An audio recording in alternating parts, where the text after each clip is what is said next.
This is the Defenders podcast on TV Podcast Industries, and this time we're talking about What If Episode 9, What If the Watcher Broke His Oath? This mission requires a team, the perfect combination of skills and experience that alone will triumph. Let me get this straight. You kidnapped us from across the galaxy so we could... what?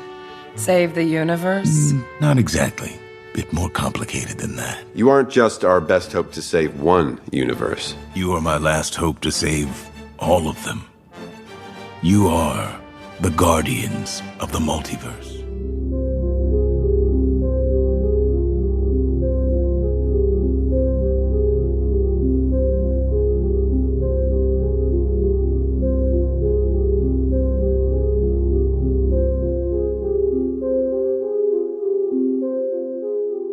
Welcome back, fellow Defenders. This is the Defenders podcast on TV Podcast Industries, and you know what we're here, why we're here, what if we are here. We are talking about the finale of the sensational season 1 of What If over on Disney+.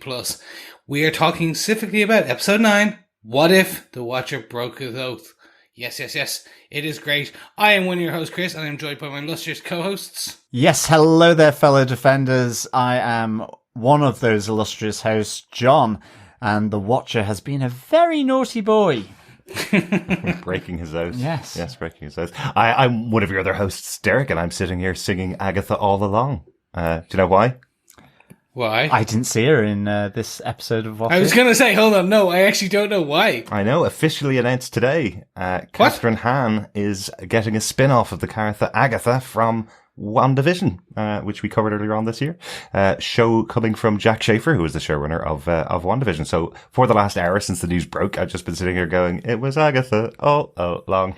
There you go. Do you think they have their theme tune and everything. Do you think it'll be set in like a nursing home? Because I know obviously in WandaVision, Agatha looks quite young.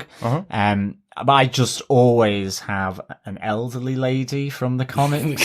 So I'm expecting a lot of knitting, a lot of rocking chairs, but her causing mischief and mayhem with all the helpers. I'm sure our fellow Defenders have all watched WandaVision, so I'm not going to be spoiling anything, but I presume it's actually going to be the story of how Agatha got from being at the witch trials all the way up. They have all that time to play with, all the way up to the time she arrived in Wanda's hometown. Spoilers. And they may talk about the time afterwards when she gets out of Wanda's hometown, but they have loads of options. Only just confirmed today from Variety that it is coming. It's in development on Disney+. So that's why it's been in my head. But there's loads to talk about What If. Obviously, we're in a big week. It's the finale week of What If, which we've been covering for the last 9 episodes. So lots to talk about on that as well. But that's what's just going round in my head. There you go. As Harvey Norman would say, sensational.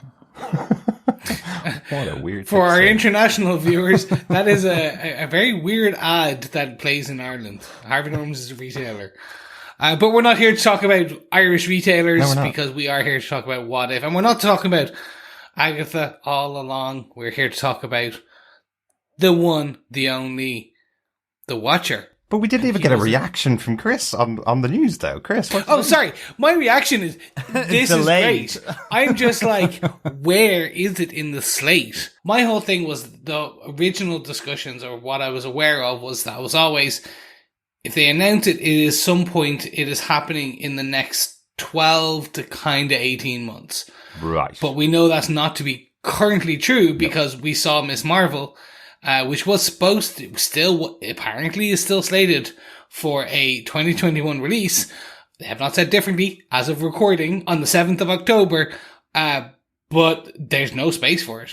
So, yeah, because we've got Hawkeye.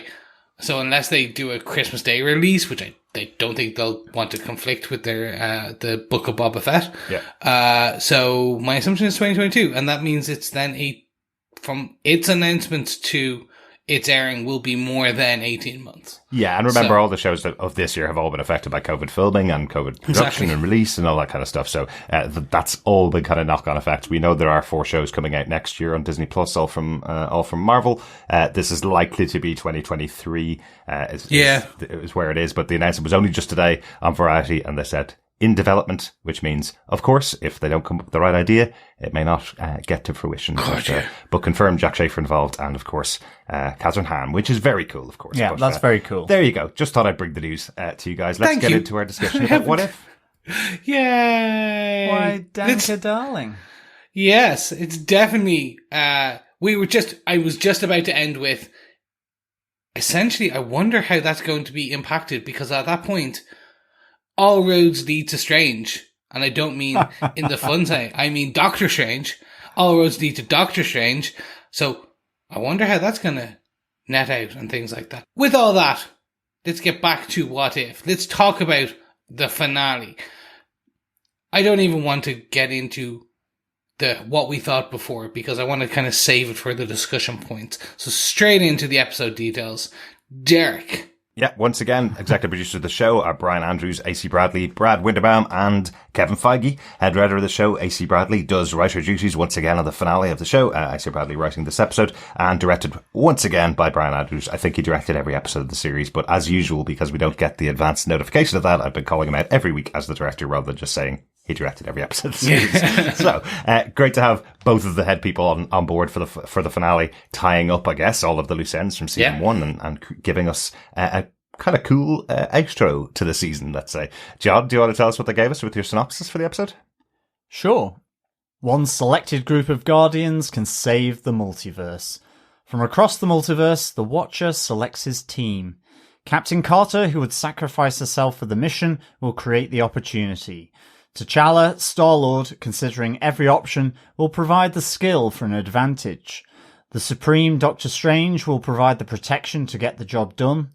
Ever-trusting party boy Thor will provide distraction to achieve their goals. Meanwhile, Eric Stevens, aka Killmonger, will analyse the situation for the best advantage to the team and himself. And Gamora, fresh from an unseen victory over Thanos, will provide the experience to defeat another Infinity Stone-wielding and all-powerful Ultron. Assembled, the new Guardians of the Multiverse get Ultron's attention. Their battle against the powerful cosmic being plays out across worlds with magic, Mjolnir, and zombies. They manage to get their sticky fingers on the Soul Stone. As the Watcher brings them through to the only universe where Ultron can be defeated, Gamora's Infinity Stone Crusher doesn't work. As Ultron fights back and the Black Widow enters the fight, Natasha and Peggy work together to deploy the analog technology in tribute to Hawkeye. Arnim Zola begins his work on Ultron, defeating his host and claiming the Infinity Stones. But Killmonger also makes claims on them, and the two battle for their power. This was all in the plan for the Watcher, and Strange Supreme pulls Zola and Killmonger into his prison to contain them for eternity, extinguishing the multiversal threat. The Guardians return to their universes, but Natasha refuses to go back to a dead planet. The Watcher opens a new door for Natasha to start a new life as she joins a universe where their Black Widow has already been lost. Meanwhile, back on the Lumerian star, Captain Carter returns to her mission, where a long-lost surprise is waiting for her in the hold. There you have it. The finale, all wrapped up into one big bow. No threads to pull on, nothing to discuss. We're gone. We're out. Gentlemen, there you go. We're out. That's it. It's over. No, jokes aside, let's get into the discussion. Let's get into our first point. What if we had seen this all before? Point number one. Well, we pretty much have. We have seen this before. We've seen this in Winter Soldier, where obviously this is the opening, and except swapped for Peggy. I do want to call out the beautiful costume. Obviously Peggy's version of what we have seen on Steve Rogers in Captain America Winter Soldier. Mm-hmm. Very on point, very cool. Yeah, it's exactly the same style, isn't it? It's kind of called, I think it's called the Stealth Captain America suit, because it's got, everything is kind of greyed out, but it still has the image of the stars and stripes, but they are kind of greyed out. So it's the similar uniform for this version of Captain Carter, yeah. Yeah, no, definitely cool. And then it's kind of the additional parts of what we've seen in season one. Want to call out Gamora. Was there a 10th episode we missed Like, they kind of could. I want to see that episode. Why? There wasn't a 10th episode that we missed, but the showrunner did call out before the series began there were supposed to be 10 episodes in the season, and because of COVID production issues that they couldn't finish one of the episodes and pushed it into season 2. I'm not sure whether we will see that episode, though. No. I don't know. I don't think so anymore. I think it might be a good way to start the next season, starting it off with this kind of flashback to what we've seen here so that we can start off the next season. But we'll kind of talk about, I guess, our opinions on how this season closed out and why that might be a good idea or not. But yes, it definitely wasn't an episode that obviously we saw. That there isn't a lost episode. It's a shame for sure, but we'll discuss that a bit later. Yeah. I think also there's another 2 movies potentially here, at least with the overarching kind of idea that, you know, the Watcher picking his team, but not really telling the team the reasons. You know, they all had their specific role. Mm-hmm. It feels very similar to Doctor Strange in Infinity War at the end, and also then in Endgame, in the sense of keeping the information back, but, you know, and deploying it at the right time, in the sense of, you know, the 1 in the 14 point whatever million chances for defeating Thanos. And that it felt very similar this in terms of how that played out with the Watcher, because right from the start, you know, Killmonger is looking shifty. So you are wondering, okay, you know, he's got other plans at play here. I love it, because we were all kind of thinking of it like your fantasy football team or your fantasy superhero team, I guess, obviously. But we're all kind of thinking about that last week. Who's the Watcher going to pull from all of these episodes? And the people that he chooses, there are moments when you're kind of going, hang on a second, Shuri, the most intelligent person on the planet, especially with Tony Stark gone, is left behind as he takes Killmonger. And you're going, why would you do that? But it all does play out really well in the episode. Do you want to kind of go through the extensions of the first 7 episodes that we got as he picks up the people? So the kind of next stages that they're at. So those stories have continued in this opening scene. You mentioned, Chris, that we have the Captain America Winter Soldier moment with Peggy with some tweaks. I love that there's a tweak to their conversation with Natasha Romanoff and Peggy Carter being BFFs effectively. And she has exactly the same conversation with Peggy that she had with Steve Rogers back in Winter Soldier, where she's kind of going, you know, what are you doing at the weekend? Maybe you should go for Bernard in accounting, like she did with Steve Rogers, saying Kristen from Stats has an eye on you, you know.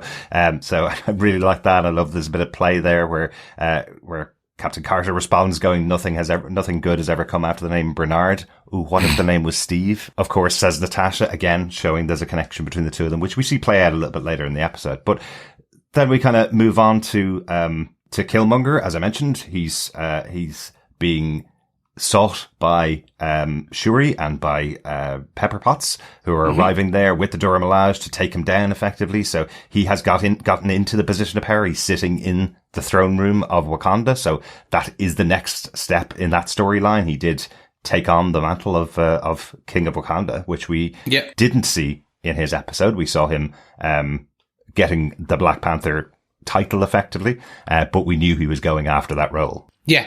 The scene where we see Shuri and Pepper running in armed was what led to everyone assuming that we would get a follow-up full episode of this, because it was literally that scene. Mm-hmm.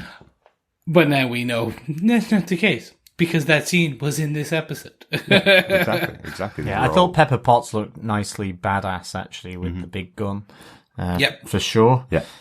You had Party Boy Thor. I am thinking Jackass slightly here.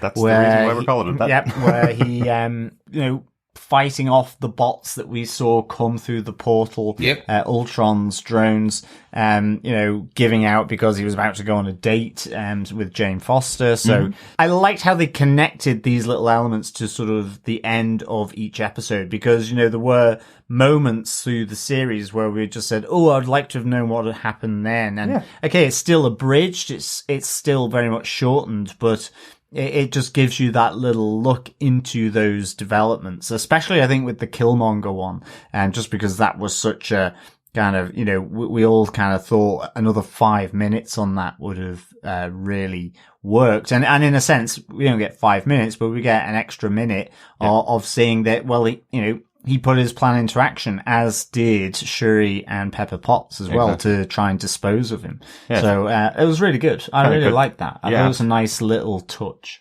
Yeah, absolutely. Good to get the kind of wrap-ups to stories like, of course, T'Challa Star-Lord coming down to save Peter Quill, who last we saw was being attacked by Ego. Well, we did see, to be fair, the last time we saw it was just Peter Quill talking to Ego, and then we are opening this part with Ego essentially draining the life force and power from Peter Quill. Is he draining him, or is he being pumped full of the life force? It's been drained from him. So that was the whole thing. There was he back in, what was it, Guardians 2 was the whole thing, that he will take the power then back into himself. Exactly. Yeah, we were saying at the time when we saw the episode that we were wondering whether how Peter Quill would be able to get out of this since he had all the Guardians on his side, and we see here it is T'Challa. But I like, even though of course we don't have Chris Pratt here, I do like the line from Peter Quill when he gets taken outside by T'Challa, told, "You just wait here, we'll take care of everything." And he goes, "Okay, no problem, I'll wait here with the giant-headed man."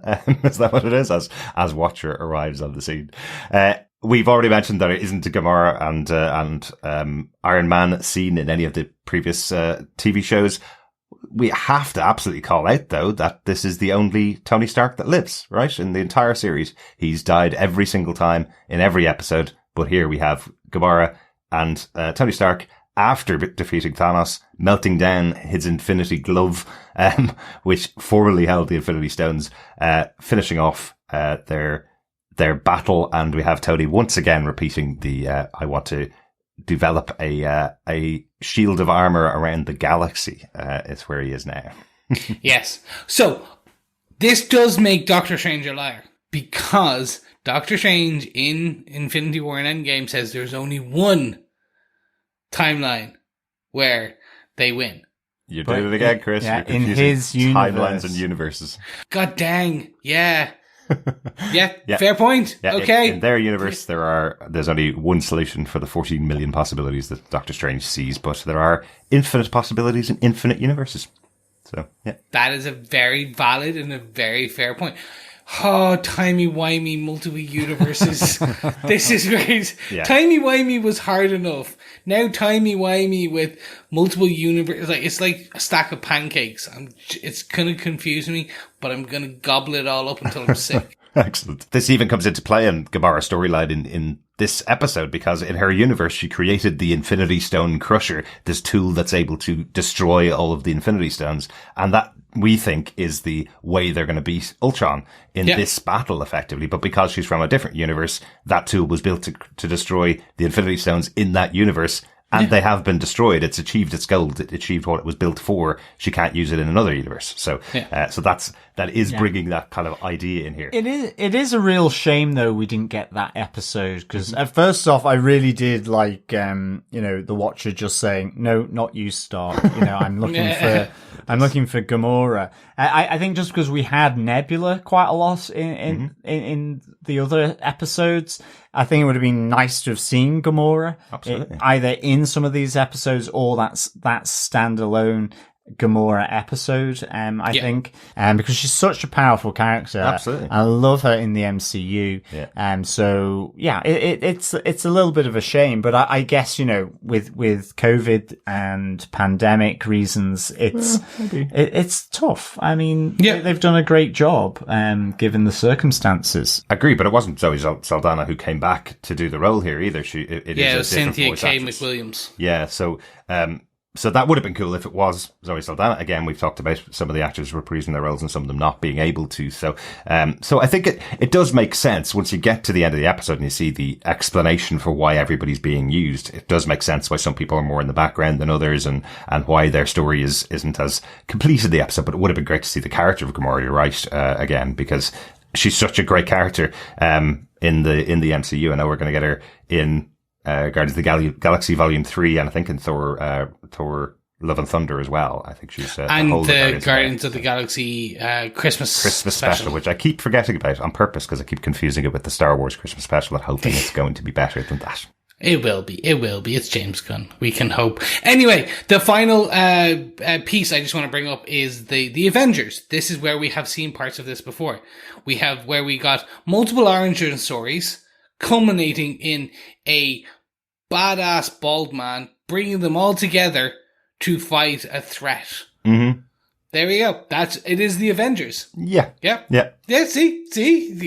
This is where we were texting about this last night, fellow defenders, and I don't fully make my point because I was tired and I couldn't type it all out. So I wanted to get my point in here, where it is theoretically the Avengers. We had all the origin stories separately.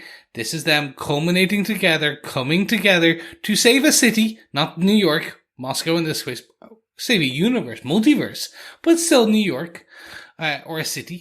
Well, when Chris tried to get his point over last night, he did say, here they are saving New York again, just like in the Avengers. And I was saying, it's not New York. It's absolutely not New York. So it's not that you didn't get your point across. I get it. It's the MCU, Chris. It's not just the Avengers. This is how they've gotten all their teams together in all of their movies. Once you have more than one person, origin stories, get them all together for a purpose, and off they go. It's absolutely an MCU trope at this stage after 25 odd movies, you know? That's how they get their teams together. And I do think it is technically more of a misfit of people, and so probably more like the Guardians of the Galaxy, and hence why the Guardians of the Multiverse. Yeah. True, but I like the idea of calling the Watcher the Nick Fury of the multiverse. Of course. prefer that. Like, for many reasons, Chris. For many reasons. Absolutely. Yeah.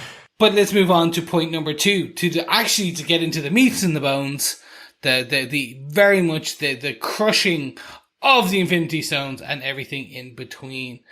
Which is basically the question is, what if there was a small change? I.e. the premise, let's just get into it. Like, he sets up the Guardians of the Multiverse, and they take down Voltron. I'm sticking with that. I still prefer it. I have heard another version, Chris, just in case you want it. It is Ultimate Vision, is how some people are calling it. Ultimate Vision. There you go. Or Ultimate Ultron. Voltron. Because there already is an Ultimate Universe Vision in the Ultimate Universe comics books, and that Vision is a female. Well, then Ultimate Ultron. Then there you go. That'll work. Oh, right? cool. Voltumate. Okay, I know you want the V in there. Yes, as we mentioned, the main change here is the interference of the Watcher in setting up the Guardians of the Multiverse. He wouldn't have done that in the past. He hasn't interfered at all in the past. This is his first time properly interfering. But I like how the title of the episode, I suppose, does work two ways. He breaks his oath, which is that he won't interfere, and then he kind of breaks his promise as well to the Guardians of the Multiverse. He says to them that what they're there to do is to stop Ultron, and actually that they're there to fight with Ultron until the point that the stones are separated, and then they're going to be pushed off into this microcosmic universe with Doctor Strange looking over. So he kind of breaks his oath in two different ways in this episode. Well, it's also it's technically a micro universe in a universe, isn't it? As well, it's like it's kind of, I'm expecting the like little squeaky helium voices from Arnim Zola and Killmonger whilst they kind of doing push me pull you. It's kind of like the eternal tug of war that they're doing now. Yeah. But I really like the small change. I like that he broke his oath, because if there's no universes left, I guess even the Watchers become pointless. I mean, some people may, not necessarily me, but arguably some people would say that the Watchers might be slightly pointless anyway, since they just twitch in between the fabric of all these universes and don't do anything. The curtains, if you will. Yeah, yeah, exactly. Curtain twitches. Kind of like podcasters on Marvel Cinematic Universe TV shows. So let's not talk about how useless they are. Hey, I'm not saying we do a public service announcement, right, but I'm just, it's kind of like, so I like that, we see the Watchers, that, the potential that they can do, whether it was from last episode with him going sort of full armored toga, badass on Ultron, to this one where he actually has realized, this is the tipping point, and we need to get involved here. I think that's really good. Yes.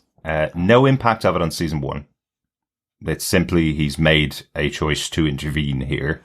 There are other Watchers. There is an oath. Who's he sworn it to? What are the other Watchers going to do? So that's kind of where I'm wondering is going to happen in season 2. We'll talk about that in our final point. What's changed forever here? Because there is a very big change, I think, at the end of the episode. But the Watcher is supposed to be a Watcher. That's simply it.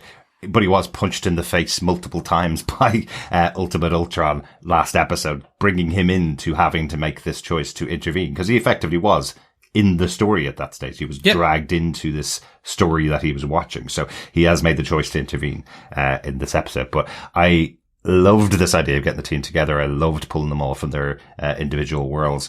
And I have to say the fight in this episode is so cinematic. It's so well put together. 1,000%. It is some of the most beautiful animation I've seen in a long time. And I think more just because it combined all the parts that I loved across the multiple episodes. So like the power of Thor's lightning and that how they animated that, Captain Carter's power and strength and how she ran and fought and stuff like that. The motorbike animations from Black Widow, the Scarlet Witch and her power, and then more importantly, just the multiple forms of Supreme Strange. So it had it all. Yeah. And I loved it for that, because it was like, okay, you want the best of, here's the best of. Yeah, absolutely. The fight sequences here were just great. I loved Doctor Strange sort of multiplying all of Mjolnir's multiple meow meows. Yeah. Coming together like almost forming the Crucible. Really, really good. Cool. And I really loved the protection spells again on everyone from Doctor Strange. Awesome. And dare I say, I think the just where Doctor Strange is fighting the power of Ultron to protect the fellow Guardians here, there's that shot of him where he kind of like, where he unleashes his power, where it's almost like it's all fragments around his face in different colours. And I just thought that was phenomenal. And he unleashes the tentacles as well. So while having the dragons up, the tentacles, Sumagorath or whatever, the tentacles out, then like it just had, it was all, but like you said, it was fractured. So there was that kind of it was almost like that mirror glass shattering effect was in multiple places. Yeah, it was almost kaleidoscope type thing. It was really, best example, it was really cool. Like the opening titles of the show. Well done. Well done. Exactly. It's almost like we've seen it before. It was just really, really good. And as you say, all the different fight sequences, just on that sort of isolated planet where Ultron thought there was no life. I just thought that was really good. I loved them bringing back the sticky fingers from the T'Challa episode, which was really nice. And I like just the interaction of Peggy and Natasha from the different universes. I thought that was really special, that even, they were two different, it was a different Natasha effectively. That there were, I love the fact that she trusted Peggy, even though I guess she never knew her, or only knew her through Steve, and so on. So I really thought that was really quite nice. Absolutely. And also I love the touch of how she got the trust of this different Natasha is by telling her father's name. That's exactly how Red Skull earned her trust on the planet Vorbia. So he says exactly the same thing to her, which I think is really interesting. So in this version, effectively, Natasha and Peggy, really close friends and able to share that to cement the relationship with this new Natasha. My absolute favourite scene of the episode, just because I kind of said last week that I'd expected to see it in this episode, is the opening of the portal to the zombie Marvel universe, effectively, and allowing all of the zombies to fall through to the universe which has no life. So actually they've taken care of the zombie threat as well as taking care of Ultron here, which is quite cool. That is very Ultron cool. decimated that planet with the only potential surviving zombie could be Scarlet Witch. Yeah, and that they've would all be the dropped only out one. of a universe where they could have actually traveled to take on more planets and on more food effectively, and drop them into a universe where there's no food available to them. So I think that's a really interesting touch, because I was wondering, is that how the series will end? Will there be a cliffhanger as the zombies do move from one universe to another, not thinking that they'd actually would deal with it in this way, drop them into a universe that has no life effectively, and have Ultron beat holy hell out of them all before Scarlet Witch zombie takes her opportunity. But it just shows you how like powered up Ultron is. And like the Watcher describes him as an artificial being that's been given sort of this cosmic being or an entity. He's so powerful that even zombified Scarlet Witch is like, eh? When all her chaos magic doesn't work on him. Yeah. So like she's been kind of, she's been depowered relatively in this confrontation to like the size of an ant. Forgive me, Ant-Man fans, about to be squashed, by the boot of Ultron. So I thought that was really interesting, because just how powerful Ultron is. And it's also then sort of the reverse of that is, we talked about how powerful the Watcher was in order to at least be able to combat the power of Ultron. Yeah. But here, the magical energy that Strange has absorbed from his episode, how powerful that's made him. Because, Absolutely. again, like the Watcher, you could see him struggling, and not necessarily that he would be able to hold it indefinitely, because the protections were starting to sort of weaken. And he says that himself, but just that he can keep that up against this huge, powerful entity. So it's really difficult to grasp just how powerful Ultron had become really here. Yeah. And as you say, Supreme Doctor Strange being a significantly higher power level than our Doctor Strange. Yeah, Yes, absolutely. very much so. Yeah, again, he's pulling things through from another universe, as opposed to just being able to travel to Tibet through his spinny Sling rings. Yeah. Want to very much quickly call out the armor he uses on each of them. So the armor, the way it kind of forms around Peggy, is almost like a Captain Britain-like armor. The armor on Killmonger is this stylized additional kind of Black Panther. Like, they all got essentially suits of armor, but suits of armor that fed into what their costumes are, or what their comic book counterparts' costumes can be across the universe. Yes. Thor's looked quite similar to comic book Thor's. With the Asgardian helmets, Yeah. like with the wings on the ears and the Yeah, head. definitely. It's just beautiful looking. Absolutely Very beautiful. cool. I love the drinking theme here. I love the bar, where, the Watcher brings, everyone to, and that, Doctor Strange has created. I was almost thinking, until Peggy said it was the bar, that, she met Steve in, and had the drink with. I was thinking it was the bar with no doors, the magical. Exactly what I thought. That's exactly where my head went. I was like, oh my god, they're making it canon, because that's so cool. I know, that would have been really, really cool. I have no idea what the bar with no doors is. You'll have to explain it to me. So it is a pub in New York where all the magic users go for drinky poos, basically. Very good. And can go in and out in whatever magical way they wish to. So I kind of was thinking, oh, is that it?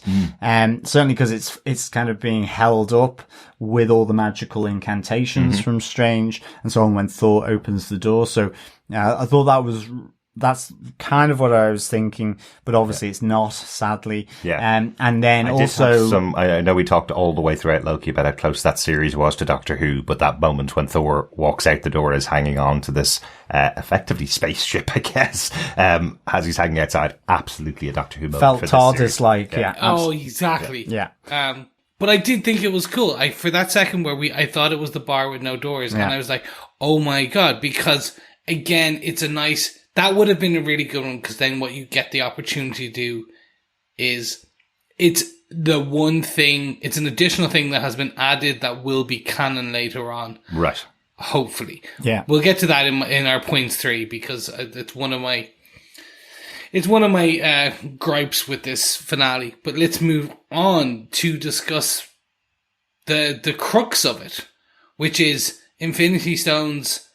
Ways to destroy an Infinity Stone in one universe cannot potentially destroy it in another. Yes, this is as we mentioned earlier on about Gamora having a tool in her universe built to destroy the Infinity Stones, and it did in her universe, but it can't take out the stones in this universe where Ultron has them. Yeah, interesting idea.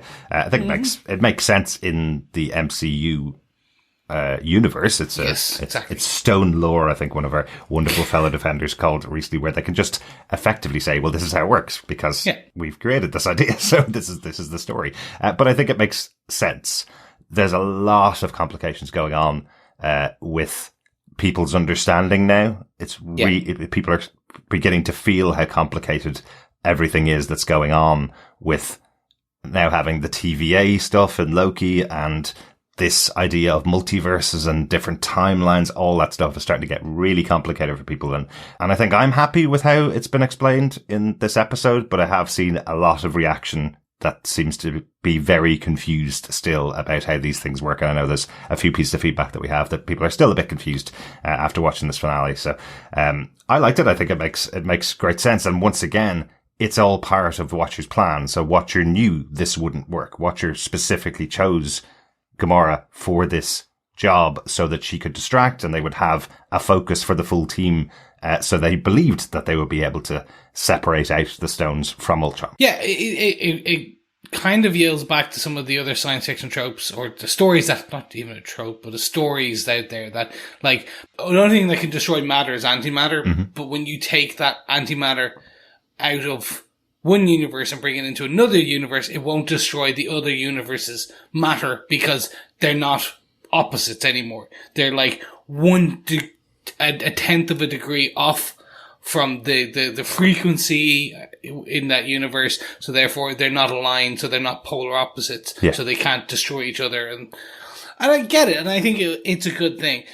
I think we have reached peak Infinity Stone. Oh, absolutely. And I think that this is where they're going to go. We are setting aside the Infinity. I think the only time we'll see an Infinity Stone going forward will be the Eye of Agamotto, the Time Stone. I think, and I think they'll even use that they'll be very cagey using it as much as possible. Well, technically, it's gone from the MCU universe. Yes, because it was destroyed.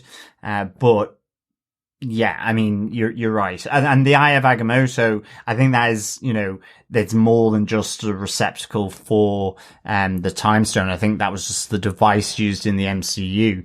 The Eye of Agamotto is from Agamotto himself, one of the ancient wielders of magic. So this is, I think it's something they can work around and drop I think quite they'll easily. Keep him. Yeah, that's what I think. I said I think it's the only one that they'll keep somewhat. I think they're going to completely, at this point, in the comic books, there's a character called Adam Warlock, which is the receptacle of the Soul Stone.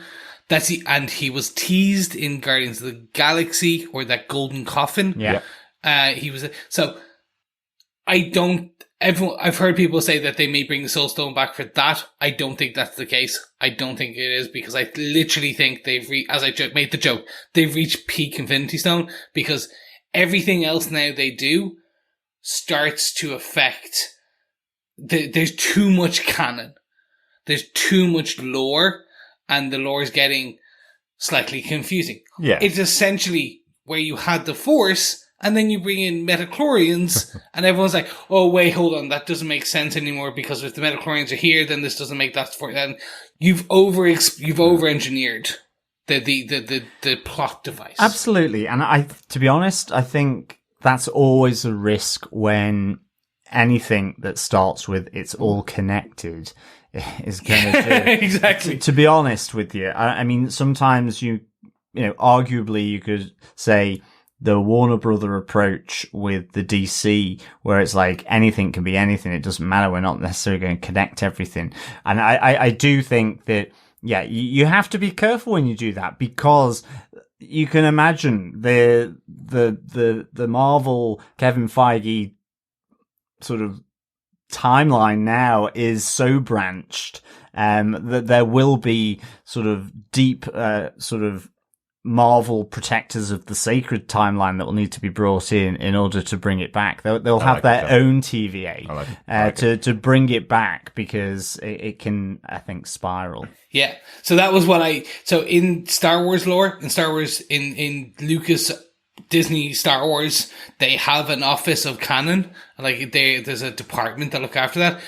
That is what I think they're going to end up calling the same department in Marvel Studios, which would be like the Sacred Timeline Department. And maybe that is the one. Maybe you know that obviously there is that department in Marvel. That's why Scott Derrickson is no longer working on Doctor Strange 2, because he wanted to do a different Doctor Strange movie.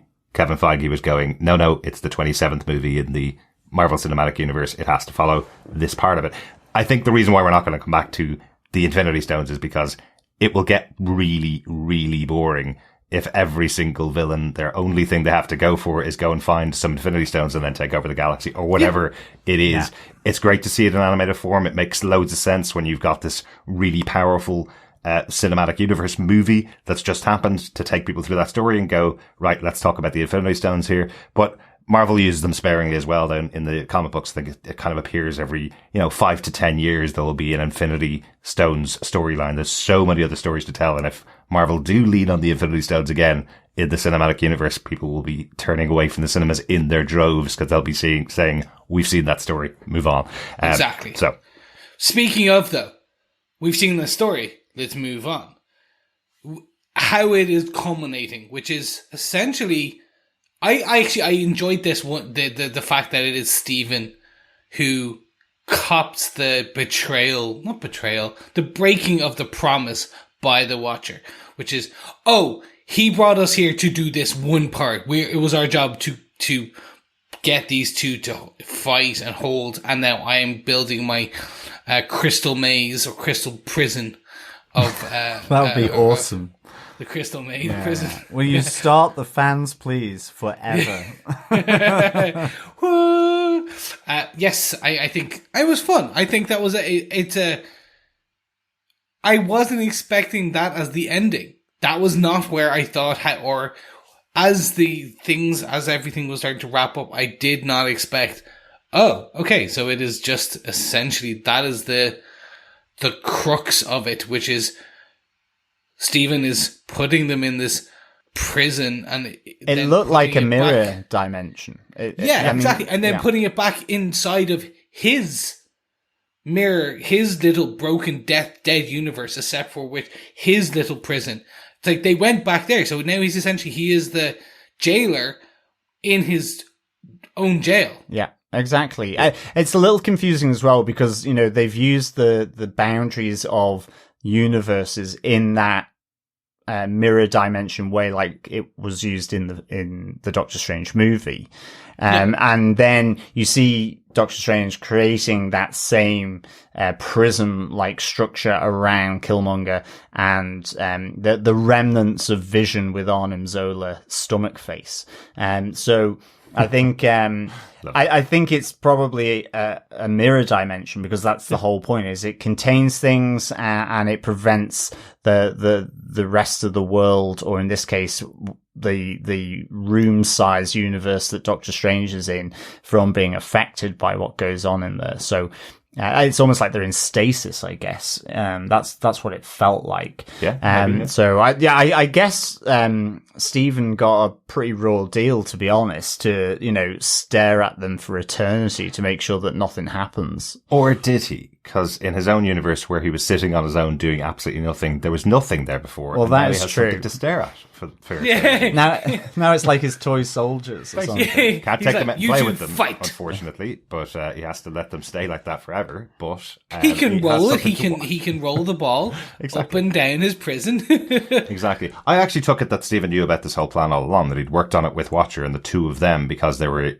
in the central the bar. He's the one. Stephen created the bar for everybody to come and become the Guardians of the Multiverse. I took that Stephen and the Watcher worked together on the plan and were always in on it. It's not that Stephen realized at a certain point what the Watcher's plan was. I just thought he knew the whole time that this is what was happening. I thought the same, to be honest, until that last moment before he starts building Yeah. the dimension around them, where I think he's combating what Killmonger has done in terms of unleashing the power of the Infinity Stones. And he has this moment, like this, kind of road to Damascus moment, or, this clarity of thought where he does say it's separating the stones from the body. Yeah. So it's like he, that it came to him. It's not that he knew that already. That's how it felt like, the way it was done. But you could well be right as well. It's just that's how it came across to me, was that it was that moment of clarity as to what he was actually needing to do in order to kind of remove the threat to the multiverse. The other thing I really like as he does that is you get a bit of the Doctor Strange theme as well. Yeah, absolutely. I think we get a few of the themes, and actually we do get some music feedback later on in our feedback section from the wonderful Matt Murdock, so he might pick up some of those as well. Excellent. I think it's probably actually just the lines that were written for Benedict Cumberbatch and how he delivers them in that arrogant Doctor Strange voice. It very much sounded like we, as in me and the Watcher, brought this team together. We chose from the multiverse who the people, and I think it's probably just that had me convinced that he was in on it all along, because he was saying, we, the team, me and Watcher have chosen this. And it is the Doctor Strange arrogance once again. Definitely have to call out the Arnim Zola moments that we have in here. The play out of the episode with Black Widow and Hawkeye, where we see the culmination of that episode, which was episode 8, where we see her actually using the arrow, putting it into Ultron, and Arnim Zola having that face off with Ultron Vision inside the body. I thought that was really cool. Oh, superb. I love that once again Arnim Zola's going, you had all this power. My original plot was to take over the world using Hydra. That's been ruined. So what am I going to do now? And you're going, oh, you're a villain inside another villain's body who has access to the Infinity Stones. And then we have Eric Killmonger coming in, and effectively using, his own tools to get access to, all the Infinity Stones, and creating this new suit of armor for himself, wrapped in the Infinity Stones. He uses a drone head that Thor has brought through from him. That's right. Destroying a load of drones, and it's all the nanotech that ables to put a suit around him. But coming back to Arnim Zola, I mean, just loved Toby Jones. I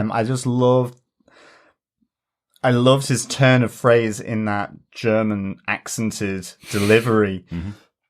From "this is fun," my objective is now to end you. Just, it was just really good. This, I've not had legs in a long time. I'm kind of enjoying this. So yeah, I loved, getting a bit of Arnim Zola.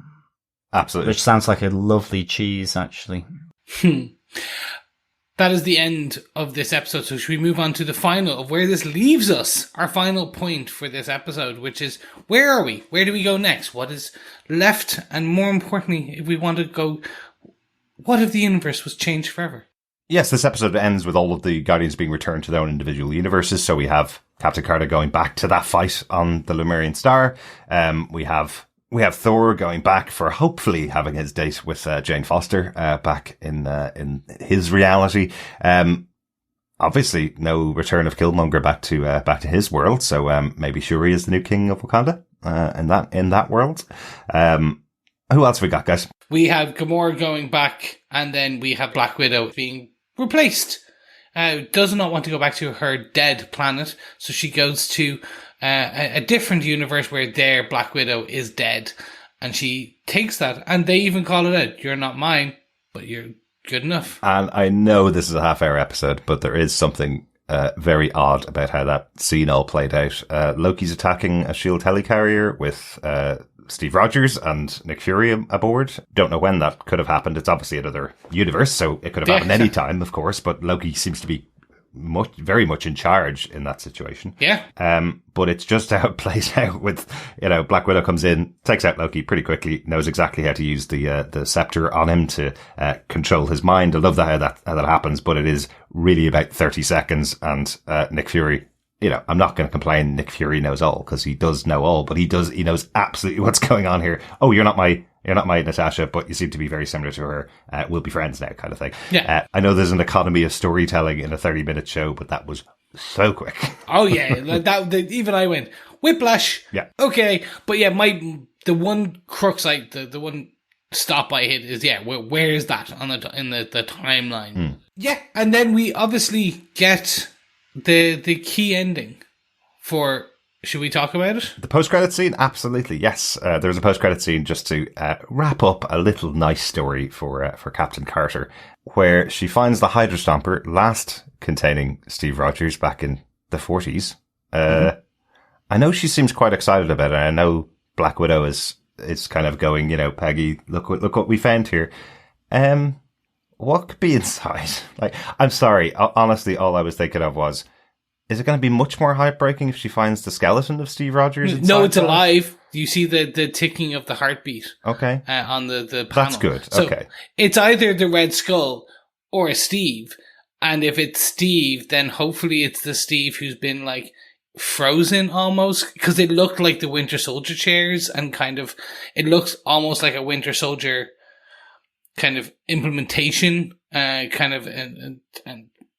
of tools. So is Steve Rogers the Winter Soldier, as we had speculated back in the first episode of the show, that could possibly be where he ends up effectively. So so we believe that there will be more Captain Carter in season 2. I think that was one of the things they have said. So be kind of cool if we get that story. Yeah, that would be great. And then that's it. So the Watcher goes back to watching. We get Doctor Strange, or Supreme Strange, doing his jailer technique, and everyone else is happy-go-lucky. So you say that the Watcher goes back to watching, Chris, but this is the big change in the multiverse. Sorry, I should have highlighted that in our notes. The Watcher's final line for the episode is, "The multiverse, every single story is my home, and I will protect it to the end." Now, that is a massive change for the Watcher character. The Watcher has always been known as a character who watches over the world, but now he's going to be a protector. Those two things are very different. So he is now committing to becoming effectively a defender or a guardian or an avenger for the universes, or for the multiverses, excuse me. So that's I think that's quite a significant change. And I think that is possibly our jumping off point for season 2. As we mentioned, we know in the MCU there are multiple Watchers. We've seen them in Guardian of the Galaxy. So we know there are more than one Watcher in the universe. Mm-hmm. This character was never actually named as Uatu throughout the series. He's always been named as just the Watcher. And we know, at least in comic books, there is another Watcher called Uatu. So there's all of that in play for the second season. And then there's, who has he made his oath to? Who is the person or the entity that he is talking to? Who's the entity that he has pledged this oath of non-interference? And will they take some kind of revenge on him for interfering in the multiverse? I think it's the Living Tribunal, because that character has been teased multiple times now across the Disney Plus shows. Especially, we saw the head of the Living Tribunal at the end of the world in Loki as a big, massive statue, the one with the 3 heads, the 3 faces, and it's also in Thor Ragnarok. We see we see an image of a 3-headed creature there as well. I think it's that, but that's anyway. Aside from that, yes, we do not know if it's a singular Watcher or Watchers. We know. We've seen other Watchers, but we don't know if they're still watching on what's happening.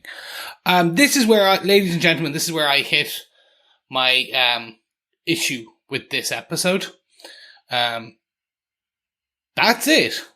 This is an amazingly self-contained story. There is very little tease for next season. I think the argument of Peggy's bit is moot, because it's like, we don't know if we're going to get more Peggy.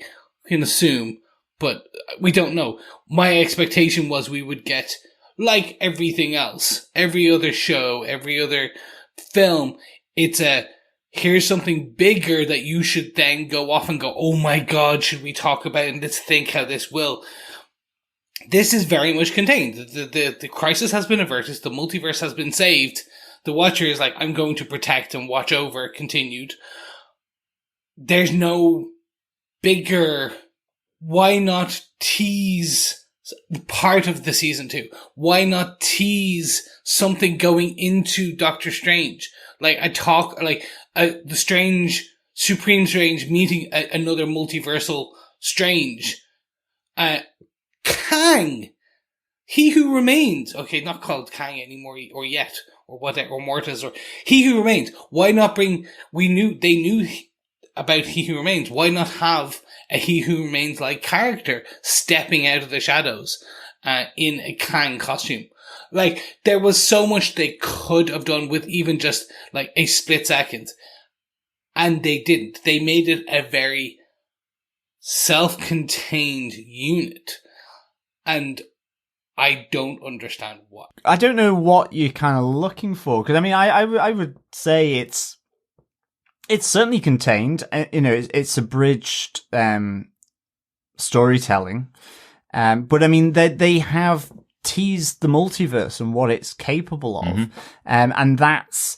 but not necessarily going into it, because you don't want them to. So they're teasing kind of the complexity and maybe, dare I say it, the madness that could be happening in Doctor Strange. And even with Spider-Man No Way Home, if they're going to be exploring into that multiverse as well with different Spider-Mans. So I think that's what it's doing. We have no idea, really, other than the multiverse is involved, and that there are certain elements that what from this could potentially be relevant moving forward. You know, it could be getting Ultron back.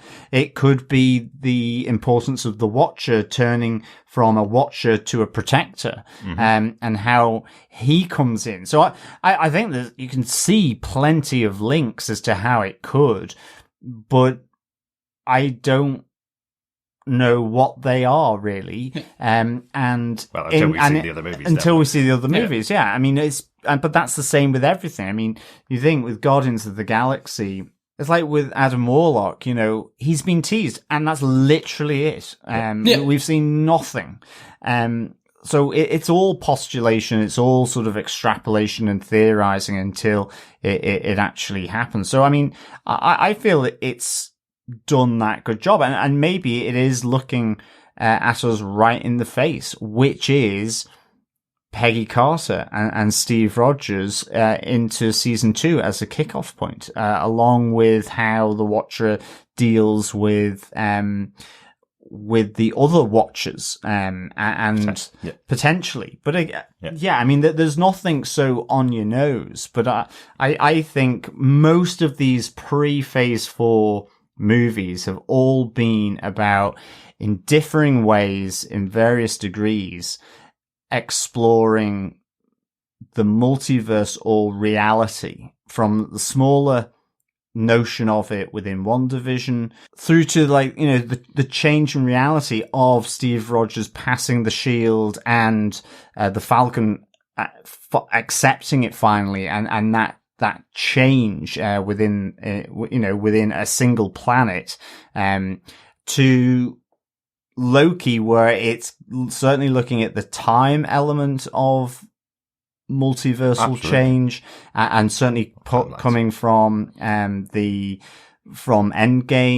and the timeline element to it, and then this is bringing in effectively the possibilities of the multiverse and how crazy it can become. I think, you know, for me, the biggest single craziest thing of this is how Ultron effectively went from, you know, a Commodore 64 effectively to, like, you know, supercomputer / powerful godlike entity. So an Xbox Series X. You know, it's just like, he is massive. Yeah. It's massive, that change, and what he's then been able to inflict throughout the universe. So that's madness to me. So I guess this is just a signpost as to the madness that could be coming from Multiverse of Madness. Yeah. Exactly. And I think your question kind of does lead into my defend for the season, I suppose. So not that I want to jump into my defend, but effectively what I expected from this season was 9 unconnected episodes of What If, and the first 7 episodes confirmed to me that's what I was going to get. There would be no connection at all. 7 episodes, 7 stories, went into the 8th episode. That connected back a little bit to some of the previous episodes.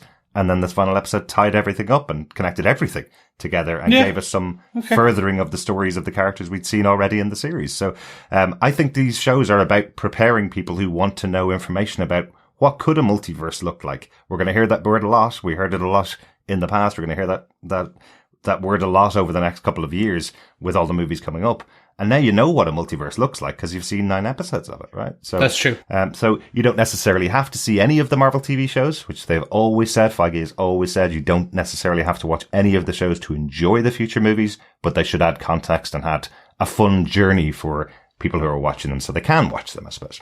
So I think that's been accomplished in this episode of What If. Yeah, okay. I suppose, look, I think my bit was I just wanted something on the nose then. I was biting my nose off to spite my face. There you go. But gentlemen, I think with that, it's time to start wrapping up. Do we want to bring it over to notes? Do you have any notes on this episode? Just to mention in our notes, we have mentioned before about Chadwick Boseman being on board for the show. This is the 4th and final appearance of Chadwick Boseman in the Marvel Cinematic Universe. So this is the final time we will see Chadwick Boseman or hear his voice in the MCU. So I think I loved that he was involved in this final battle. I love that he had that involvement in the show throughout the series. It's been really cool, being able to have play such a big part, I suppose, after his untimely death. So great to see him in there, but I think just to mention that. Yeah, no. Yeah, good definitely. Good point to note out. John, is anything from yourself? No notes from me, Bob. Well then, gentlemen, with that, it is time to go to our defends. And Derek, you kind of teased it. Let's go straight to yours. Do you defend this episode, this finale of What If Season 1? What if the Watcher broke his oath? Yeah, absolutely defend it. Nailed the landing on this one, because I was totally unexpecting this. I've already mentioned I expected it to be completely unconnected episodes. And the show was telling me that all the way through. And the comic books, decades of history, told me that's what to expect as well. I just thought this is Marvel going into the animated realm in Marvel Studios are actually working there. And, oh, cool, we're going to hear some of the voices from the movies that we'd seen before. I think I originally thought that there was going to be just one per movie for the MCU, that's the way they were going to deal with this. What if something changed and it was one episode per movie of the first 9 MCU movies, and they would have 25, 30 episodes with one change on each one. But I'm glad they did it this way. I think the writing has been really good across the season to connect all of this stuff. As I say, getting those little added extras for earlier episodes, the extra stories of things that we wanted to know happened to those characters as the episodes ended. They all play out here along with a new showdown story and a great battle. Loved the concept of creating guardians for the multiverse who don't actually know why they are all chosen. There's only one person that knows, and that's the Watcher. I think that's a really cool concept. It's like a bit Ocean's 11, I guess, would be the way. They're all experts in the field, but they don't know the total plan as to why they all work together. And that's really cool. Danny Ocean. The Watcher is Danny Ocean. Exactly. How about yourself, John? Yeah, I really defend this episode of What If. I'd give it 4.5 interdimensional takeaways out of 5. Nice. I just really enjoyed how this all came together, bringing all the different characters, maybe not all of them, the one with, although Nick Fury was in it, it was right at the end, but ultimately the Avengers, the bad week for Nick Fury with all the Avengers being taken down, kind of felt excluded from this great jamboree and coming back together again of all the different, episodes. Yeah, didn't even get Captain Marvel in here in the entire episode. Well, that's it. No Captain Marvel as well. But I really liked how they brought them together. I loved the Watcher, just increasing his role and being here, with, Strange Supreme as well. I thought the fighting, just the level of epicness from the scenes was great. I mean, that initial opening sequence of Peggy Carter on the Quinjet coming in, there was part of me just thinking that almost looks like the movie Winter Soldier. It was just so well done and rendered. That attention to detail, and it's been all the way through great. But yeah, I just loved how they resolved the zombies, they resolved the Killmonger universe. The Watcher was a clever cookie in this, and it was really good to see the Watcher effectively have his episode, even though during the fighting, he does again go back into the background, but he's put the pieces on the chessboard and allowed them to play out in the way he knew they would. And I like the big switcheroony here, which is that, you know, he will protect the universes to the end, and won't simply, you know, watch, from in between the fabric of space and time. So I really enjoyed this. For me as well, the standout moment was just that shot of Doctor Strange unleashing his powers and the fragmentation of the colours. It just felt really, really epic. And so I absolutely defend this 9th episode of What If, with 4.5 interdimensional takeaways out of 5. Excellent. I know you guys won't mind me calling you idiots for this. It was only as John was describing Nick Fury arriving at the end of the episode and saying there was no connection to the universe where there was an alternate set of Avengers. That is the connection to the universe. It is. Yes, because Black Widow was dead in that universe, and that's why Natasha has been put in there to replace Black Widow. So that's the connection with that episode. That's the episode. Yeah. Okay, because fine. It's Nick Fury and Captain America on the helicarrier being attacked by Loki, who has taken over the planet. Yes, so that is the continuation of that Avengers versus Loki storyline. I didn't even realise that. Did not even cop that. No, well done. Great spot. We are all idiots. We're sorry, fellow defenders. At least we got there before the podcast. We got there at the end, you know, like, literally the end. All right, Chris, take us away with your defend or not of the final episode of What If. Yeah, I can't add much. I defend this episode based on everything you said. My one gripe, I suppose, is just I think I just wanted something a bit more on the nose for a post-credits trailer, which was just a scene, which is that I think I just wanted something a bit more immediate, or like coming, that we know is coming. So like a direct link into something. I know that's quite silly, but I suppose that's what's in me. I was just like, because again, we don't know. The next time we might see What If, it's another 2 years. Maybe it's a year. Maybe it's 2 years. So we don't know. So it's just these, I suppose there's too many great unknowns in the world. I need instant gratification and I need instant knowledge. But anyway, you don't need it, Chris. You just like it. That's all. I want it. Like it. Oh my goodness. Maslow's hierarchy of comic book needs. There you go. Like, that's enough from you, Ultron. Yes, it's true. So if the episode had ended with a live action Jeffrey Wright in the full Watcher outfit, that would have been amazing. Benedict Cumberbatch's live action Doctor Strange to close out the season, that would have been enough, would it? Oh god, yes, 100%. Like that would. Can you imagine they did that? Like that would have been beyond awesome. That would have just been fabulous. There you go. Yes, we'll just say that's what they intended to do, but COVID restrictions, they weren't. Yeah, there you that go, would Chris. be. That's it. Now, with that.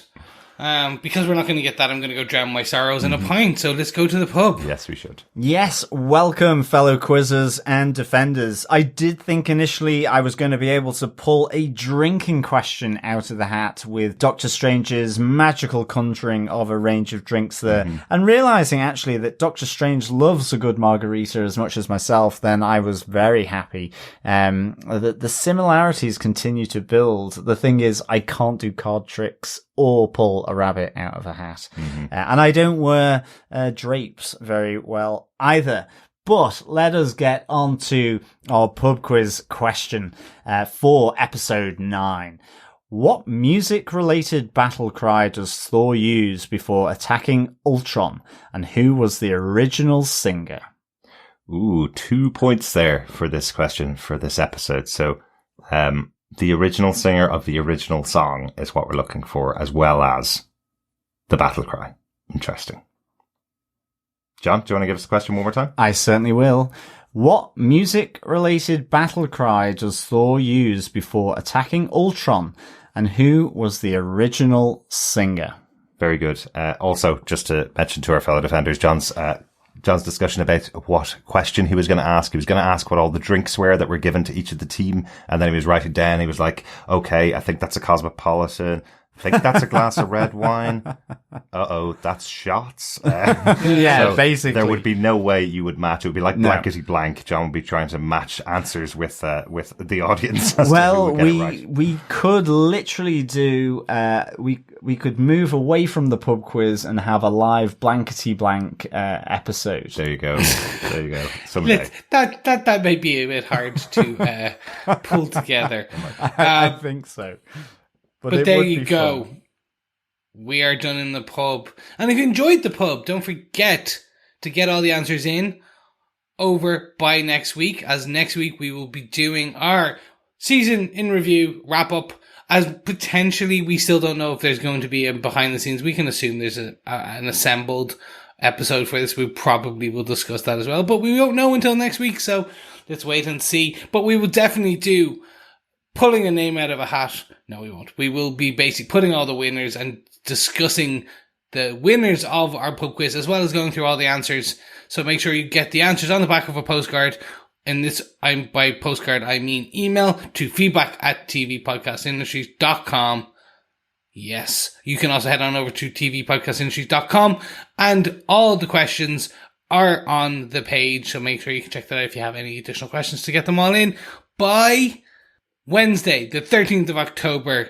Absolutely. Remember, you can get your hands on some What If Funko Pops, courtesy of TV Podcast Industries. 9 questions, multiple answers all the way through. As Chris said, go over to tvpodcastindustries.com/whatifpubquiz and you'll see all of the questions up on there. And email us with your answers to feedback@tvpodcastindustries.com. If you want to share any thoughts about the show, you can also email us there, just like our wonderful listeners have. Yes, let's get into the feedback section, ladies and gentlemen. Our first piece of feedback is a voicemail that was teased earlier by Derek. It is the one and only Matthew Murdoch, aka @musicalconcepts on Twitter, with his thoughts on the music from episode 9. Hello, gentlemen and listeners. What if Laura Cartman came up with the perfect ending motive? This one.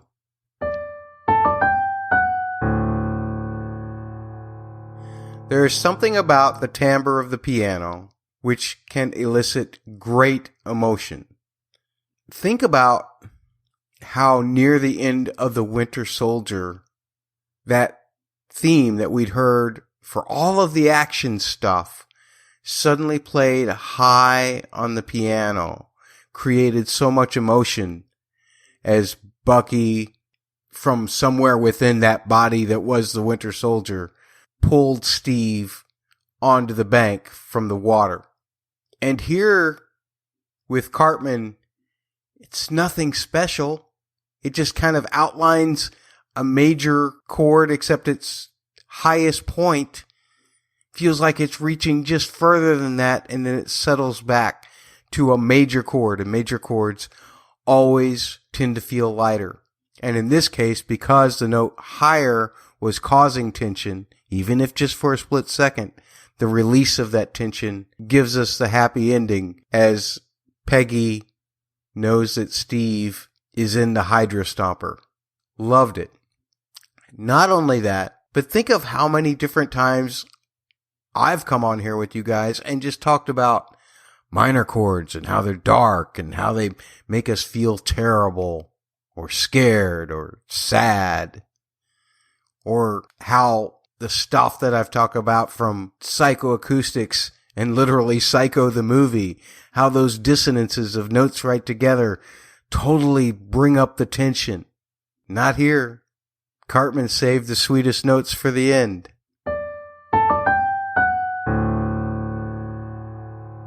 And you just kind of have to love the poeticness of that. Everything feels resolved as we go back to the credits, from the post-credit scene back to the credits. I know, that doesn't make much sense, but you've watched the episode. You know what I'm talking about. Absolutely loved it. I know that's not much to talk about, but that's all I got for this week. I hope everybody enjoyed this season as much as I did. Had a great time with it. Take care.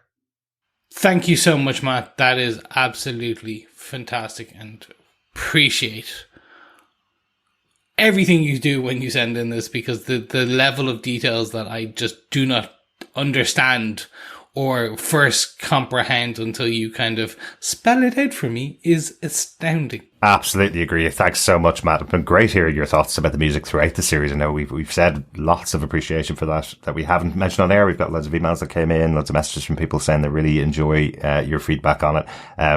But yes, as the massive Captain America fan, absolutely recognised that theme tune the minute it was played when Captain Carter is looking at the Hydra Stomper, and it's a lovely note to end the series. It gave that little uplift that, as you say, you get at the end of Winter Soldier when you realise Bucky might not be all bad at the end of that movie as well. So great choice there by the composer Laura Cartman. Yeah, absolutely. Thanks so much, Matthew. I love your insights on the composer's use of music, of minor, major, just the different ways that music just adds that layering and texturing to the emotion, the story, the feel, and how you experience it. Really, really good. Thank you so much for sending in those little nuggets of musical wisdom. Absolutely. Through this series of What If, for sure. Yeah.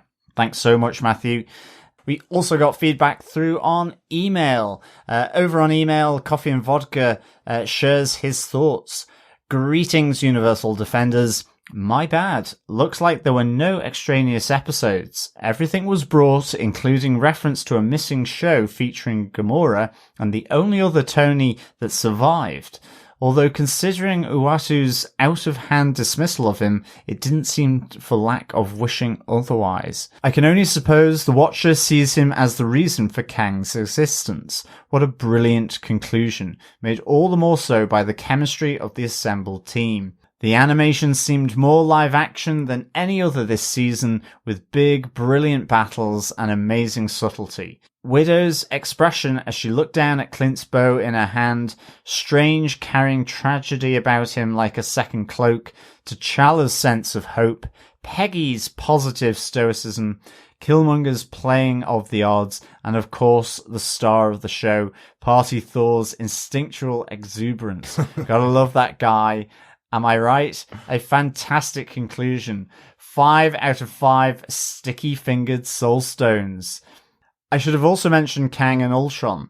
Due to the serious lack of Spader, however, I kept thinking they were just fighting an evil robot rather than Ultron, so it kind of slipped my mind. Also, I'm sure many have pointed it out, what's source for the stones should have been source for the Stone Crusher. This didn't detract, though, as stone-based storytelling adjustments were pretty much expected. Finally, it was great to see the Tony sacrifice play gambit be turned about and directed at the good Doctor. Although, would you trust him to babysit 3 villains, 6 killer baubles, and the fate of the multiverse? Take care. Coffee and vodka. And a partridge in a pear tree. Well, yeah. Well, that's exactly the joke I was going exactly. for. Damn it. That's our Christmas theme. I think so. I'm loving the 5 out of 5 sticky fingered soul stones. Need to get you on board, Coffee and Vodka, to provide some of these wonderful ratings that we leave, or should I say I leave for the reviews. Loving that. I would trust the good old Doctor, and not just because I'm biased towards that. I would say, weirdly, even though what he did, I guess the reasons for it, like the connection that he had where he described why he was there with Peggy, I guess still makes him human, even though he does have sort of antler horns coming out of his head and, dare I say, where the octopus legs are coming from. But certainly, like, for someone so powered, I think he's also quite level-headed still. So I agree with you, John. I would trust the good Doctor. I'm just not too sure whether this is the good Doctor. Well, that is true. There's just something about how he delivers that line. And again, arrogant Stephen Strange, got to take that into account. It's just something about how he delivers that line to the Watcher where he says, "That's what friends are for." And then he looks down at the 2 villains that he's got in the palm of his hand. And you're kind of going, does he mean he's friends of the Watcher or friends of those 2 dudes that have all the Power Stones in front of them?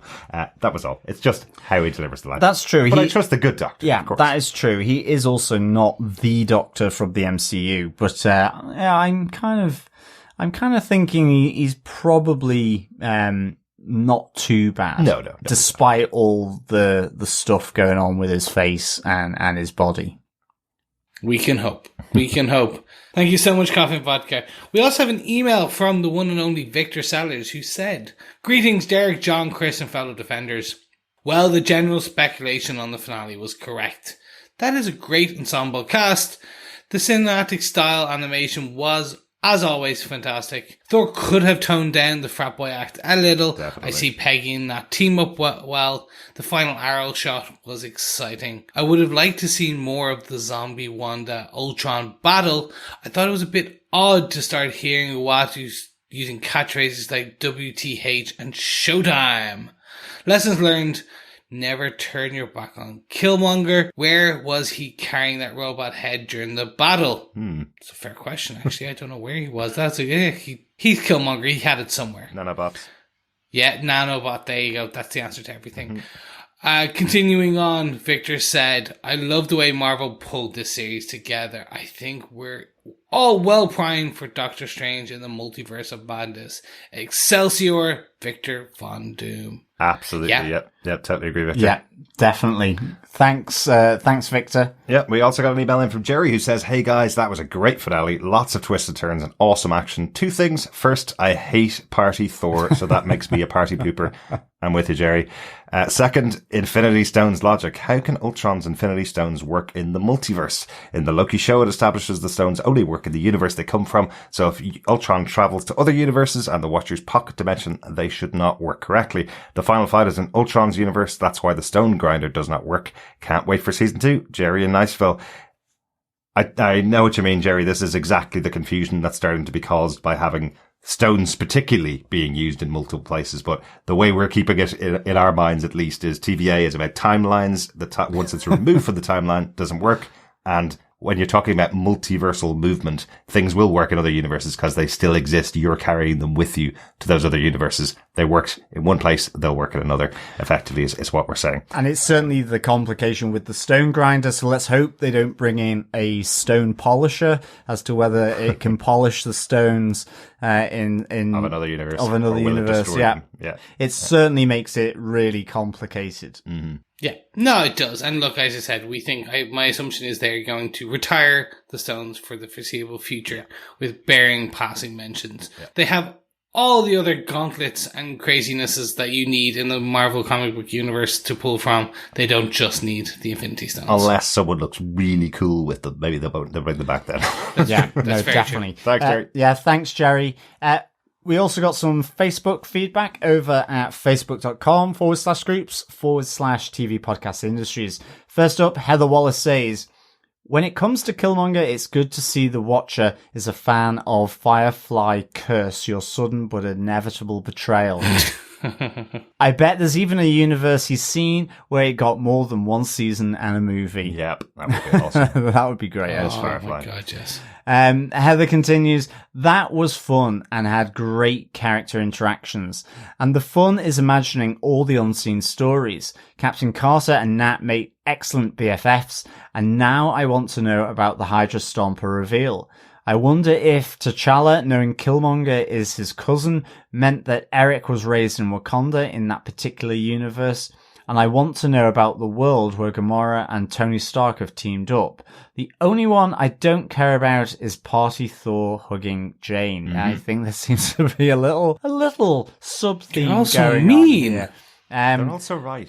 Heather warns, as an Australian, I'll probably be tried for treason when I say I'm tired of Chris Hemsworth dumbing down Thor. I'm obviously the party pooper who won't be invited to the Hemsworth Byron Bay palatial estate when lockdown ends.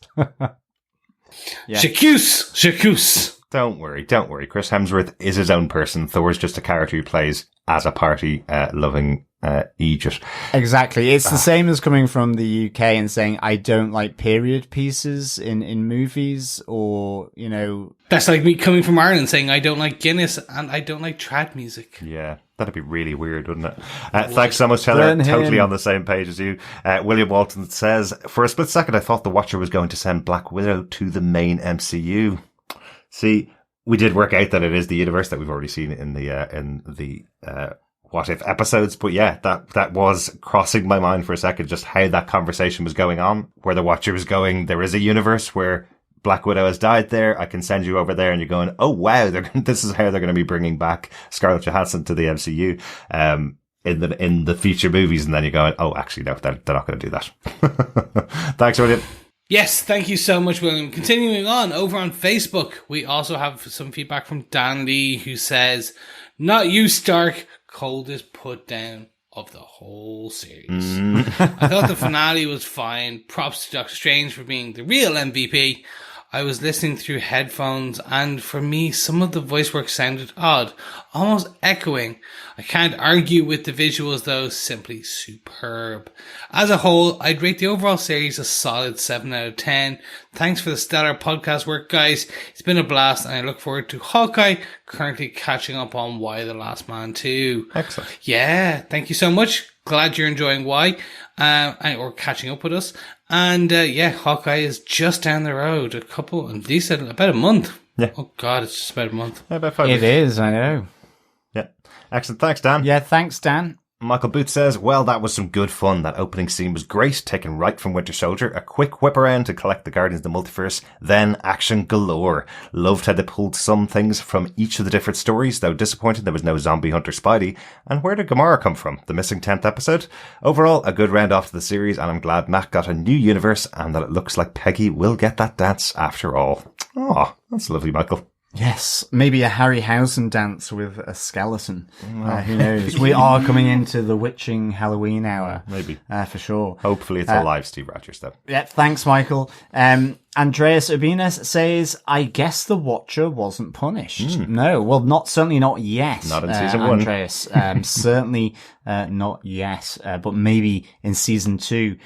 Richard Blaze also says on Facebook, I thought it was a spectacular ending to the series. Lots going on, and I need to watch them all again now, knowing how it ends.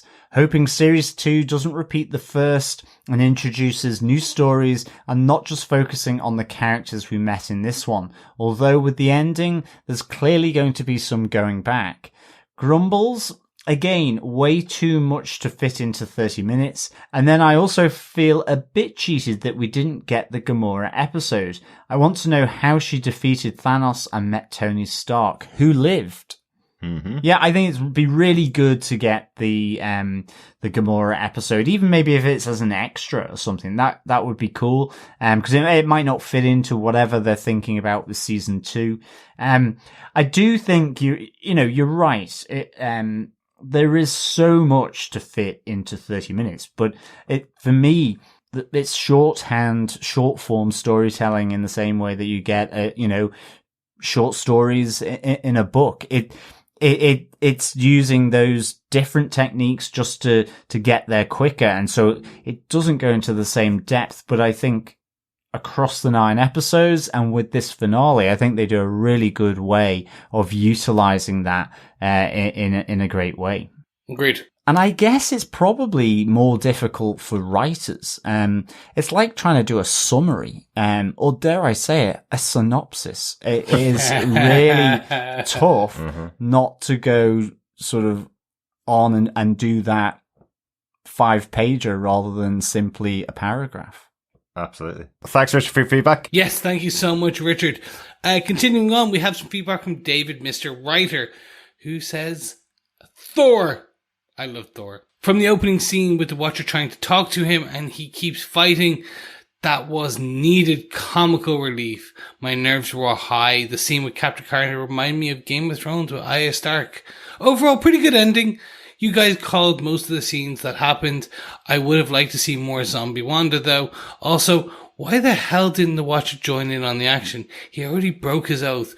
Might as well commit to this butt whooping of Ultron.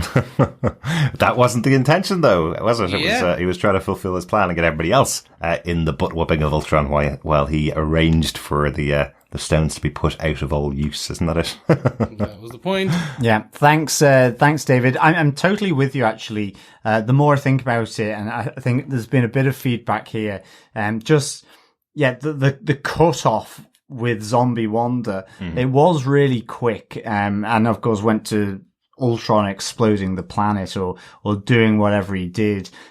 So yeah, I kind of wish to have seen a bit more of that, just simply because Vision is in there somewhere. Maybe, not that it would have changed anything, but possibly would have just stalled Vision for a bit longer or something like that, for sure. But remember, John, Vision that was inside this Ultron has never met Wanda. That is true as well. In this universe. That is very, very true. And I think also, it would have been nice to have seen Spider-Man Zombie Hunter as well, even if he was just found falling through the portal that had been created by the Watcher. He comes through behind the millions of zombies that are there. Excellent. Thanks, David. Also over Facebook, Robert Phillips says, so many good bits in this one. Some surprises, like Gamora. Some shout at the telly, don't pick Killmonger. And some sweet delight. Is that the Stomper? And a good watcher in the episode.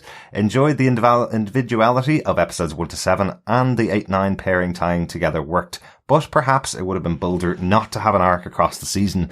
I do agree with you, Robert. I think that's what I was expecting from the season, having 9 episodes all unconnected. That's what If does. It kind of pigeonholes them a little bit for season 2. We're all going to be looking out for, how does this story tie together at the end of the season, in a way, because there are so many multiversal stories that they can tell by just doing individual episodes. So it's interesting that they did this in season 1, in the last 2 episodes. So, yeah. Well, supposedly, season 2 is a bit more Phase 4 focused. So, we are supposedly getting more, Phase 4, both from the Disney Plus universe as well as the Shang-Chi's, the Black Widow types of episodes, apparently. Interesting. Well, I'm here clutching my pearls at the heresy of non-interconnectedness being discussed around me. This is nothing is connected. This is a turn up for the books. But I agree. I think it worked really well, the series as a whole. Yeah. And it would have been interesting if Marvel could have put down their addiction of connecting everything, for sure. But they have, admittedly, by doing the 9 episodes this way, they have made the full series essential. I think even, whatever piece of feedback there from Coffee and Vodka saying there are no non-essential episodes in this series because of how it's all tied up at the end. It's picking up bits from every episode. So, really, really good stuff. Thanks, Robert. And thanks everybody who sent us in feedback on Facebook. You can still send in feedback for the full season if you want to. You can email us to feedback@tvpodcastindustries.com, or you can go over to our Facebook group at facebook.com/groups/tvpodcastindustries with any of your thoughts about the season as a whole. We'll wrap them up in our final episode next week. Let's close it out with a couple of voicemails. First up, Ryan has sent in his thoughts on the finale and the season as a whole. Hey, what's happening, guys? It's Ryan here.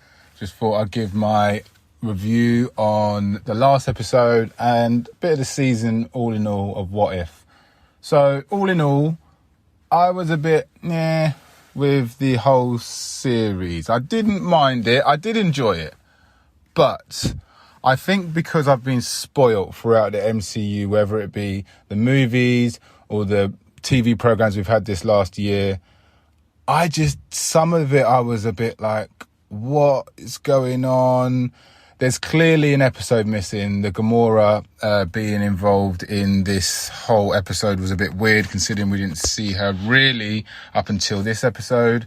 I heard a rumour at the beginning of the season that an episode was dropped. Originally, I heard it was supposed to be 10 episodes, and then I heard it went down to 9. And the reason I heard it was 9 is because that the Guardians of the Galaxy episode was supposed to be too similar to the plot of Guardians of the Galaxy 3. Now, whether that's true or not, I don't know, but it does kind of make sense now because obviously Gamora was in that, and what the Watcher said in regards to Gamora being the one who killed Thanos. So let's see. So in that sense, it was a bit weird that she was in the last episode, and we were a bit like, huh, where do you come from? So that threw me a little bit, and hopefully I'll find out after listening to the episode with you guys, and you might explain it. But the stones threw me a little bit. So the scene where Doctor Strange was fighting the Ultron, and he had his time stone, but so did Ultron. And I was like, hang on, what's going on here? Why is there so many stones around? So that kind of threw me. And I think maybe watching Loki and having this whole absolute point, or, you know, stuff that must happen, in the new What If, but then stuff like the TVA saying that, you know, stones don't work in certain realities. And I think us watching these programs, and then watching What If are a bit like, hang on a minute, we've just watched something 5-6 months ago, and you said that these stones were doing such and such, and now you're saying they're doing this. So, I don't know, that's what's really thrown me out of this series a little bit. Don't get me wrong, I've enjoyed it, and obviously I've told you guys I've been watching with my little girl, so that's cool. But for MCU canon and to say this is definitely set in stone, excuse the pun, but I don't know, it's just thrown me a little bit. So I did enjoy it. It was good fun. I might go back and watch it again, sit down and watch them all, like, you know, one afternoon or something, knock them all out. But in all honesty, this was nothing compared to like how I felt at the end of Loki, WandaVision, Falcon. You know, I really enjoyed those programs, really did enjoy those programs. And you know, they're adding to the MCU. With this, I'm sure it will be, and we've been told it is, but is it? And how is it?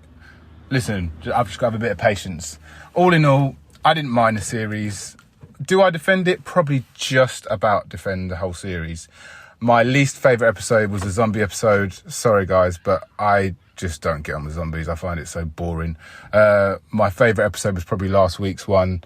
And again, having Chadwick in there and, you know, knowing what he was going through at the time, it touches you up, and it's sad that he's now done everything he is in the MCU. But we can look back on his legacy, and we can look back at what he brought to the character with pride and, you know, and enjoyment and excitement to watch it again. So, you know, R.I.P. Chadwick Boseman. And, you know, all in all, it wasn't that bad. It was okay, but like I say, I just about defend it. So anyway, thank you guys. I'll talk to you soon. Take care. Bye-bye. Excellent. Thanks so much for your thoughts on the series, Ryan. There was an episode I didn't defend this season as well, so I kind of understand where you're coming from. Yeah, there's definitely a different flavour to this season, but I did enjoy it overall myself. But really interesting to hear your thoughts, Ryan. Yeah, thanks, Ryan. I think the complexity of Infinity Stones, about whether they're working here, somewhere else, and so on, I think it has... it's been confusing. I mean, I found that with the Stone Crusher in this one, and it just all is getting a little sort of fuzzy for me. I think the main difference is, at least between Loki and this, is that Loki is all about timelines in a universe. This is about across universes. So I think that's the easiest way I can explain it, and the way I have dealt with it.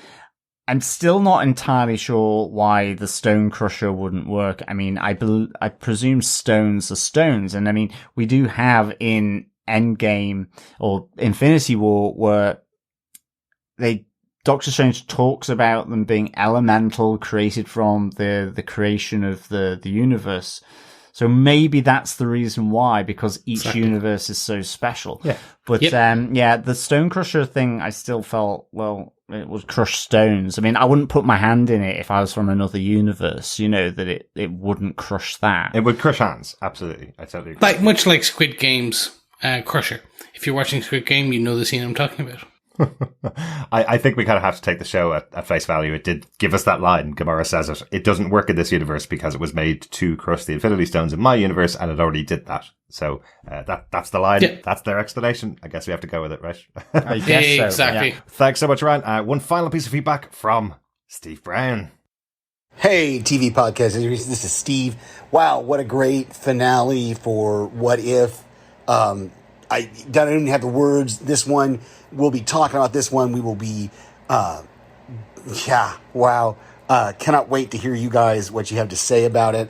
Can't wait to hear what House Podcast is going to say about it. And I can't wait to hear what I'm going to say about it on my podcast, because this one was just pure deliciousness. The battle scenes were incredible. The animation, again, was just outstanding. And I loved the post-credit scene as well. All right. talk to you later. Thanks, Steve, and thanks for all your feedback throughout the season as well. As I said a couple of episodes ago, we know that you've got so much going on with your own podcast on Balanced Pixels and sending in feedback to all of the shows that we do and all the other shows that you listen to as well. So thanks so much for taking the time out and sending in your thoughts. I'm glad you enjoyed it as much as we did. Yes, thank you so much. We appreciate your feedback, and I also look forward to hearing what you have to say. It is always fun to hear your feedback, so thank you very much. Yeah, thanks, Steve, for all your messages this season. Really good to get your thoughts on What If. Absolutely. Yes, thank you so much, ladies and gentlemen, for all the feedback. We are at the end of What If. We will be back next week with our season wrap-up, with our pub quiz finale. Oh yes, and maybe if there is an disassembled discussion point, which there probably will be, we will talk about that there as well. Yes, thank you so much for listening. Thank you so much for joining us. Please make sure you head on over to tvpodcastindustries.com, where you can follow us everywhere and you can link it all out to all the podcast catchers and places, and we are there, and like and subscribe and share, and because sharing the podcast is sharing the love. Don't forget to head on over to patreon.com/tvpodcastindustries, where you can support us for a single Marvel dollar. It's like another dollar, but just more deliciousness and slightly weirder on canon when it comes to stones. You can also support our illustrious producer by keeping him in caffeine by going to buymeacoffee.com/tvpi, because he is going to be editing into the wee hours of the morning, making sure you get this in the next couple of hours. With all that being said, okay, done. I guess I'm getting this out in the next couple of hours. Thanks, Chris. Yes, don't worry. The any support that you do give us through Buy Me a Coffee does go to the whole team. It doesn't just go to me. It is just, yes, it does. It is just a way of supporting us as a one-off purchase of coffee for us, let's say. Thanks so much for joining us. Make sure you stay with TV Podcast Industries for Why the Last Man. We're continuing that coverage. We have episode 6 coming up this week. Weird Al is dead, or as John thought it was written, Weird AI was dead. I think he might have been thinking about What If. But that's episode 6. 4 more episodes of that show to go. We'll be coming back with Hawkeye coming up later on in the year, as we mentioned earlier on. We'll also eventually be getting around to our coverage of Shang-Chi and the Legend of the Ten Rings, and also Eternals, which is coming out in November. So lots more Marvel coverage coming up this year, which we're really looking forward to talking about. Yes. Yeah, that's a lot of content. When you list it out there, I'm like, I know. Where are we going to find the hours? Because we are also going to cover The Wheel of Time. Mm-hmm. We're also going to cover Witcher Season 2. We're also going to cover... I don't know what else. I have a birthday to fit in. How is that going to happen?